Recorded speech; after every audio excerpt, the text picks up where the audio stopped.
বেশিবার বেরোনা ঝড়ে পড়ে যাবে। বাংলা প্রবাদটি যেন মার্কিন প্রেসিডেন্ট ডোনাল্ড ট্রাম্পের সঙ্গে মিলে যাচ্ছে।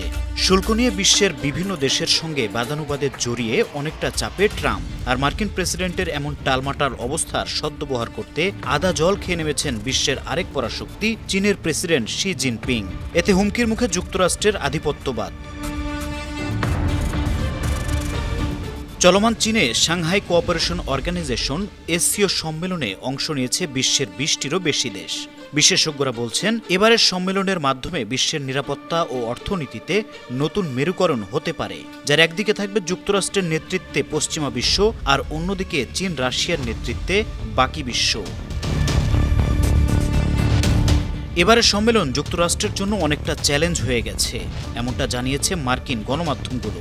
সম্মেলনে যুক্তরাষ্ট্রকে ওপেন চ্যালেঞ্জ ছুড়ে চীনা প্রেসিডেন্ট বলেছেন, আমেরিকা ও তার মিত্ররা যাতে বিশ্ব ক্ষমতা কবজায় না রাখতে পারে সে লক্ষ্যে জোটবদ্ধ হতে হবে।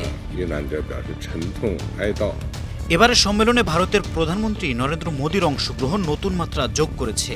মার্কিন শুল্কে পিষ্ট হয়ে মুখ ঘুরিয়ে নিয়ে চীনের সঙ্গে সন্ধি করার চেষ্টা করছেন তিনি। রাশিয়াকে সঙ্গে নিয়ে বিশ্বের দ্বিতীয় ও তৃতীয় বৃহত্তম অর্থনীতির দেশ ভারত ও চীন ঐক্য গড়লে চ্যালেঞ্জের তোপে পড়বে যুক্তরাষ্ট্রের আধিপত্যবাদ, এমনটি মনে করছেন বিশেষজ্ঞরা।